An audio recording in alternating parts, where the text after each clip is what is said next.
Thus, after much heated debate and the renewal of a German offensive directed towards Petrograd in March of 1918, Lenin's position won a majority in the government, and the Soviets signed the Brest-Litovsk Treaty with the Germans. In response to the signing of this treaty, the left SRs assassinated the German ambassador to the Soviet government, Count Murbach, in an attempt to provoke a German military offensive against the Soviets on July 6th. At this time, there was an upswing in White Army operations in various parts of the country to overthrow the Soviet government, so an action of this sort was really posing a threat to the very existence of the Soviets and the Soviet form of government. And by August, other assassination attempts were made on Bolsheviks by the left SRs and other right-wing factions as well.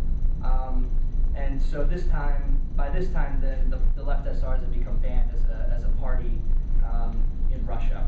Although later in 1918 and 1919, they would be allowed, along with the Mensheviks, to reestablish themselves as a legal political organization, granted that they supported Soviet power.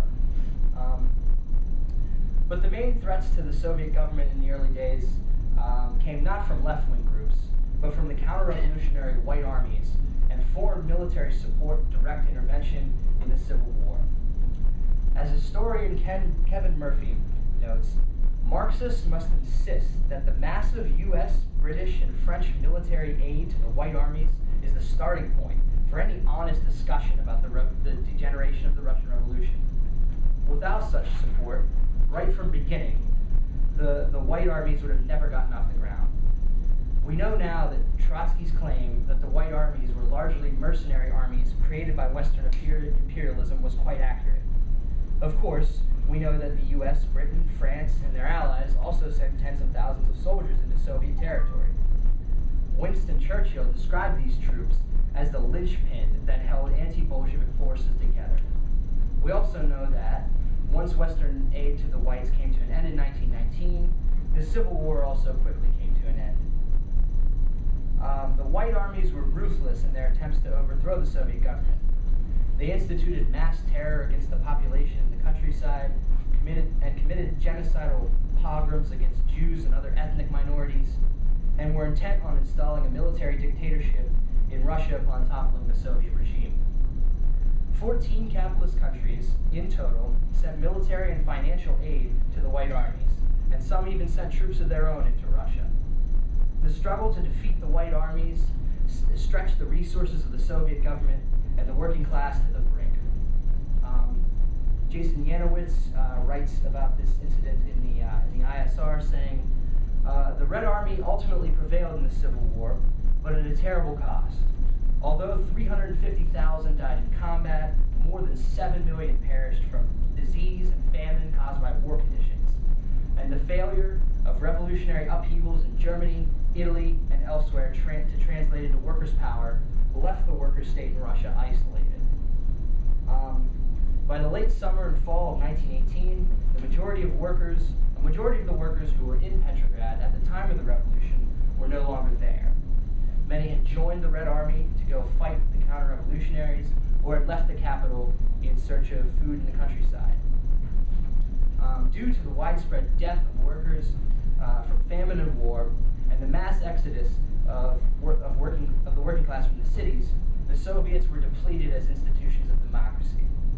You can't have workers' democracy when there isn't a working class to actually participate and basically shape the policies of it.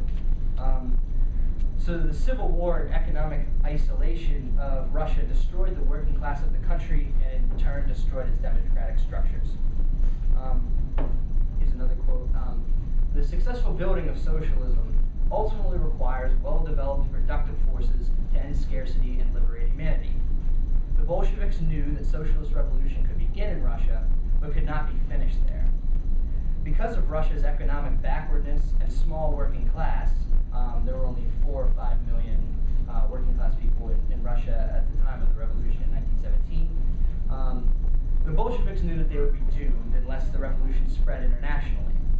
Their main task was to fight to hang on, in doing what they could to spread international revolution and wait for relief from the working class of an advanced capitalist state like Germany. It is in this context which we must consider the rise of the Stalinist police state bureaucracy and analyze its character. By 1923, a bureaucracy was on the rise both in the government and in the Bolshevik Party, which had by now been renamed as the Communist Party. By this time, only 1/6 of the 500,000 members of the party were workers.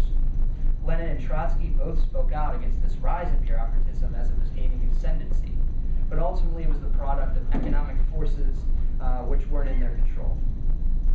The Bolsheviks had said since day one, owing to their Marxist perspective, that the fate of the Russian Revolution was bound up with revolutionary movements in the rest of the world, namely in Europe.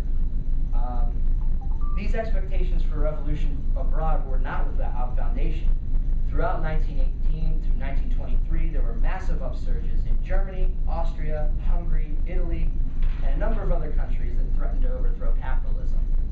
Workers' councils were set up in Berlin, Vienna, Prague, Budapest, and a number of other places. But ultimately, no workers' government would take power in Europe and hold on to it. Russia was left to swim all alone amidst a sea of hostile capitalist nations who economically embargoed the Soviet government and attacked it militarily.